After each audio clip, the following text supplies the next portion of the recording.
പതിവ് പോലെ രാവിലെ എണീറ്റു റെഡിയായി നേരെ ലേറ്റാണ് റെഡിയായി നേരെ ഞാൻ തുള്ളിച്ചാടി ഇറങ്ങി പോകുന്നത് കോളേജിലോട്ടാണ്. കോളേജിൽ ചെന്നപ്പോൾ ആദ്യം കണ്ട കാഴ്ച നൈസ് പരിപാടിയായിരുന്നു. Cascade A blend of arts and culture എന്നൊക്കെ എഴുതി അടിപൊളി സെറ്റപ്പായിരുന്നു കേട്ടോ. അത് കഴിഞ്ഞ് നേരെ NSS റൂമിൽ പോയി ജേഴ്സി കളക്ട് ചെയ്തു. ജേഴ്സി കളക്ട് ചെയ്തതിന് ശേഷം കുറേ നേരം NSS റൂമിലുണ്ടായിരുന്നു. അവിടെ സാർ ഞങ്ങളെ ഡ്യൂട്ടിക്ക് ഇട്ട മാതിരി അവിടെ പിടിച്ചിരുത്തി. നമ്മൾ പിന്നെ എല്ലായിടത്തും ഓൾ ഇൻ ഓൾ ആണല്ലോ.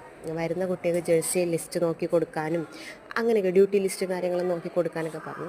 ഇവന്മാരെൻ്റെ വീഡിയോയ്ക്ക് അഭിനയിക്കുന്നതാണെന്ന് കണ്ടാൽ പറയില്ലല്ലേ. എന്തായാലും ഞാൻ അത് കഴിഞ്ഞ് നേരെ ഫ്രണ്ടിലോട്ട് ഇറങ്ങിയപ്പോൾ മിസ്സുമാരെല്ലാം അവിടെ ഉണ്ടായിരുന്നു.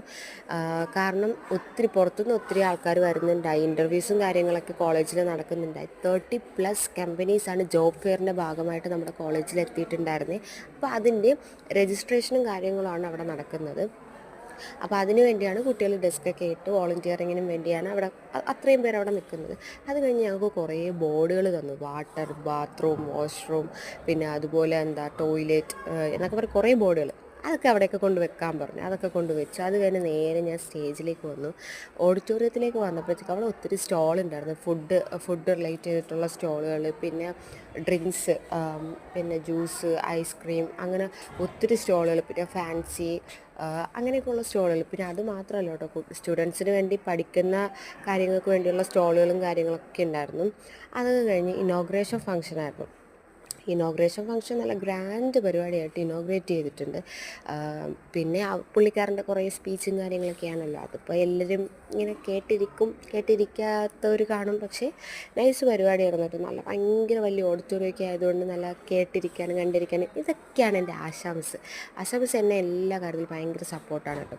വൈകിട്ടായപ്പോഴേക്കും അടി കഴിഞ്ഞ് അപ്പോൾ റെട്രോ മ്യൂസിഷ്യൻസിൻ്റെ ലൈവ് മ്യൂസിക്കോട് കഴിഞ്ഞപ്പോഴത്തേക്കും രാത്രി 8 മണിയോടെ നമ്മുടെ പരിപാടികളെല്ലാം അവസാനിച്ചു.